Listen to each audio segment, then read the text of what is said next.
안녕하십니까. 사회복지사 1급 시험 대비 사회복지정책론 단원별 문제풀이 제1강 강의를 시작하도록 하겠습니다. 자, 사회복지정책론의 제1강 강의는 여러분 교재 제1장에 있는 전반부 13문제가 되겠는데요.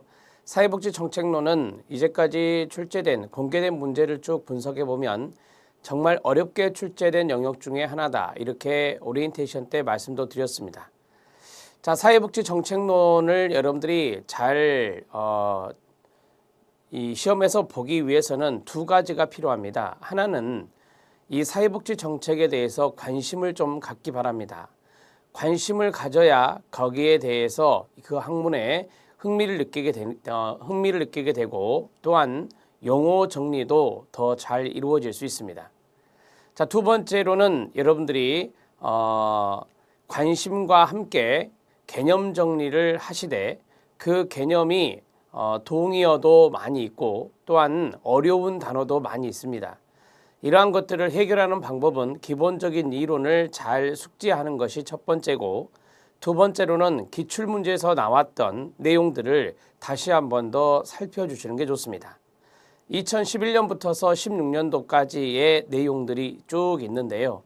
그 내용들을 보시면서 사회복지정책론에 가장 어렵게 나왔던 문제부터 시작해 가장 쉽게 나왔던 문제까지 여러분들이 두루두루 살펴주셔야 됩니다. 자, 그것을 했을 때 여러분들은 사회복지정책의 25문제에서 20개 정도까지는 목표치를 완수할 수 있습니다. 사회복지정책론은 저는 앞으로도 어렵게 나올 거라고 생각을 합니다. 따라서 거의 만점에 가깝게 맞는 분도 있겠지만 여러분들이 20개 정도는 목표치로 잡고 공부를 해 주셔도 될 것 같습니다.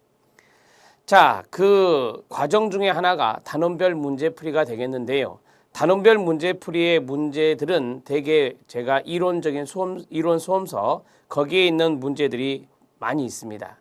그리고 개념 정리를 하실 수 있는 그러한 문제들로 여러분들에게 정리를 했고, 지문 하나하나에 있는 이 단어들을, 용어들을 잘 들어주시고 필요한 부분은 잘 적어주시기 바랍니다.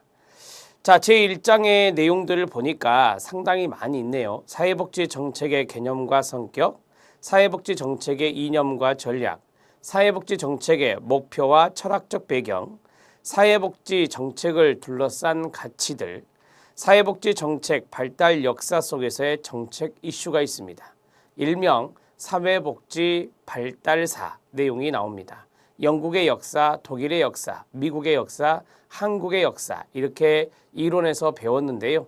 그 내용들을 중점적으로 해서 출제를 했고, 또한 거기에 나와 있지 않은 내용들도 몇 문제 있습니다. 지문에도 등장하고요. 자, 1번부터 13번 문제까지 보겠습니다. 1번은 사회 문제에 대한 설명입니다. 우리가 이제 사회복지 정책이라고 하는 것은 사회 문제를 해결하는 것도 있습니다. 사회적 욕구를 충족하기 위한 거시적인 분야를 우리가 사회복지 정책이라는데, 첫 번째로 사회 문제에 대해서 보겠습니다. 사회 문제는 시간과 공간에 따라서 달리 정의될 수가 있겠죠.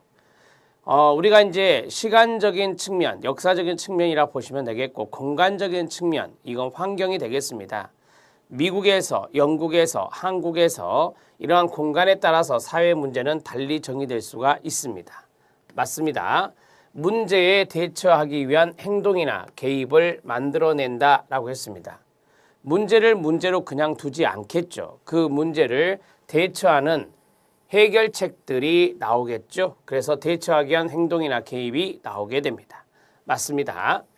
자, 세 번째, 사회 문제는 가치 중립적이다라고 했는데요. 아닙니다. 가치 지향적이다라고 하는 겁니다. 가치 지향적이다라고 하는 것입니다. 사회적인 가치가 있습니다. 그 사회적인 가치에 어긋났을 때, 벗어났을 때 우리는 사회 문제라고 하는 것입니다. 가치에 어긋난 경우, 가치에 벗어난 경우를 우리가 사회 문제다라고 하기 때문에 우리는 사회 문제를 가치 지향적이다 이렇게 말하는 것입니다. 자, 이 가치 지향적을 사회적 가치에 벗어난 경우를 사회 문제라 한다, 이런 식으로 이해하셔도 됩니다. 사회 문제를 정의하는 데는 그렇죠. 기준이 있어야 합니다.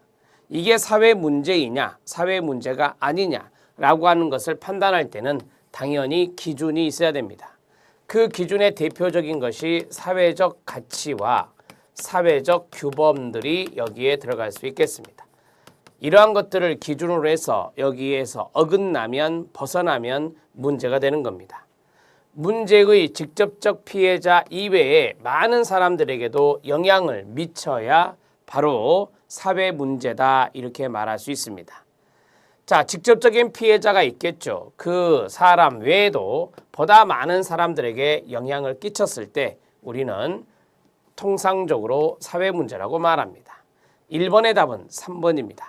제가 쭉 읽으면서 하나씩 설명해 드렸죠. 그러한 연습을 해 주셔라 이 말입니다. 자, 2번 문제 들어가도록 하겠습니다. 2번 문제는 사회복지와 관련된 효율의 개념입니다. 효율의 개념에 대한 설명으로 옳은 것은입니다. 2번 문제 별표 쳐주시기 바랍니다. 개념을 잘 아셔야 되는데요. 사회복지 정책은 평등의 가치를 추구하는 것이 있습니다. 대개 이제 공공부조 정책이 평등의 가치를 추구하는 것입니다. 이것을 훌륭히 이루더라도 끊어요. 효율의 가치가 크게 훼손되면 당연히 바람직하지 않겠죠. 공공부조 정책을 아무리 잘했다 하더라도 이 녀석이 비효율적이라면 당연히 바람직하지 않은 것입니다. 맞습니다. 2번 들어갑니다. 사회복지 정책에서 효율은 항상 수단으로서의 효율보다 파레토 효율을 중시한다라고 했습니다. 수단으로서의 효율을 우리가 목표 효율성 그리고 운영 효율성 이 두 가지가 있습니다. 목표 효율성과 운영 효율성을 수단으로서의 효율성이라 합니다. 경제학자인 파레토가 제시한 파레토 효율은 어떤 하나의 가치에 손상을 주지 않고 특정 가치를 더 많이 성취하는 그러한 것들을 우리가 파레토 효율이라고 말합니다. 파레토 효율을 중시한다. 항상 이것보다 이것이 중시된다라고 하는데 그렇지 않습니다. 우리가 어떠한 효율을 이야기할 때는 이것도 중요하고 이것도 중요하다. 이것도 추구하고 이것도 추구하는 게 좋다. 그런 식으로 문장이 깔려야 됩니다. 따라서 목표 효율성, 운영 효율성, 파레토 효율성 이런 것들을 모두 다 강조하면서 추구하면서 정책을 만들어내고 실현해 나가야 될 것입니다. 자, 그 다음에 3번입니다. 사회복지 정책에서 효율은 어떠한 상황에서도 최소의 비용을 들이는 거나요? 만약에 최소의 비용을 들였습니다. 최소 비용을 들였는데 효과가 없네요. 최소의 비용을 들였는데 효과가 없습니다. 그러면 이거는 비효율이 되는 겁니다. 비효율이 되는 거예요. 효과가 높아야만 효율이 되는 거예요. 그런데 효과가 낮은 경우 어떠한 상황에서도 라고 했으니까 자, 효과가 낮은 경우는 비효율이라고 말할 수밖에 없어서 이거는 틀렸다라고 말할 수 있습니다. 4번 사회복지 정책에서 효율성 평가가 있습니다. 효율성 평가는 정책이 원래 의도했던 목표를 달성했는지를 판단하는 방법이다. 아닌지 아시죠? 목표 달성을 판단하는 것은 효과성 평가입니다. 효과성 평가 이렇게 정리하시면 됩니다. 효율성과 효과성은 필요 충분 조건의 관계이다. 아닙니다. 자, 효율성과 효과성을 좀 보겠습니다. 효율적이면 효과적이나요? 네, 맞습니다. 왜냐? 효율은 최소의 비용으로 최대의 효과를 가져오는 것이니까 효과적이라고 말할 수 있습니다. 그러면 효과적이면 반드시 효율적이냐? 그렇지 않습니다.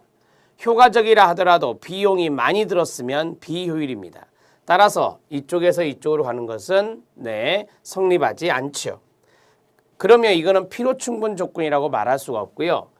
효율적은 효과적에 충분하니까 준다.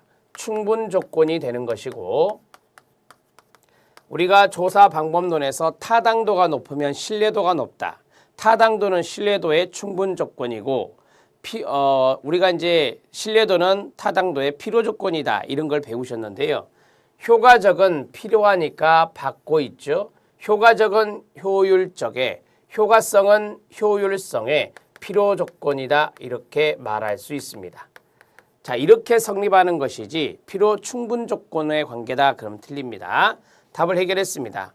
답은 쉽게 찾아지지만 나머지 지문들을 알아놓으실 필요가 있습니다.